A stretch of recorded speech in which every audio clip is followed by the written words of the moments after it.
नमस्ते, यहाँहरूलाई स्वागत छ मेरो युट्युब च्यानल शान्ता किचनमा। आज मैले आमिलो पिरो इस्कुसको अचार लिएर आएकी छु। त्यसको लागि मैले यहाँ इस्कुस, खुर्सानी, तिल, काकाती, प्याज लिएकी छु। अब मैले भाँडामा इस्कुस राखेँ।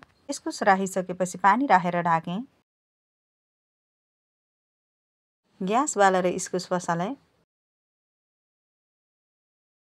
उता इस्कुस पाकुन्जेल म यता तिल भुट्छु। त्यसको लागि ग्यास बालेर कराई बसालेँ। कराई तातिसकेपछि तिल राखेँ। तिल राखिसकेपछि चलाउँदै भुटेँ। तिल चाहिँ चलाउँदै भुट्नुपर्छ नत्र डढ्छ।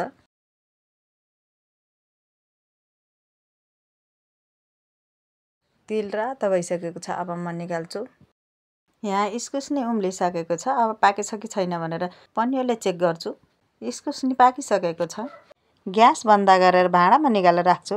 भाँडामा निकालिसकेको छु। अब म सेलाउन राख्छु। उता सेलाइन्जेल ग्यास बालेर कराई बसाल्छु। कराई तातिसकेपछि तेल राखेँ। तेल तातिसकेपछि मेथी फुराएँ।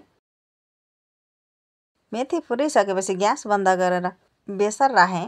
अब म अचार बनाउनतिर लागेँ। त्यसको लागि इस्कुसमा प्याज, काटेर राखेको खुर्सानी, स्वाद अनुसार नुन, खुर्सानी, मसला, अघि पिनेको तिल राखेँ।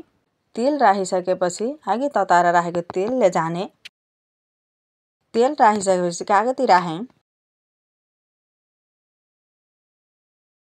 कागती राखिसकेपछि मजाले मोलेँ।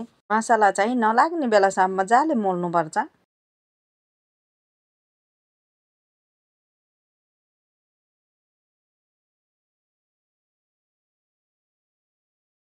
मैले मोलेर नि सकिसकेँ। हेर्न सक्नुहुन्छ हजुरहरूले हाम्रो अमिलो पिरो इस्कुसको अचार रेडी भइसकेको छ। हजुरहरूलाई भिडियो मन परेमा लाइक, कमेन्ट, सेयर, सब्स्क्राइब गरिदिनु होला।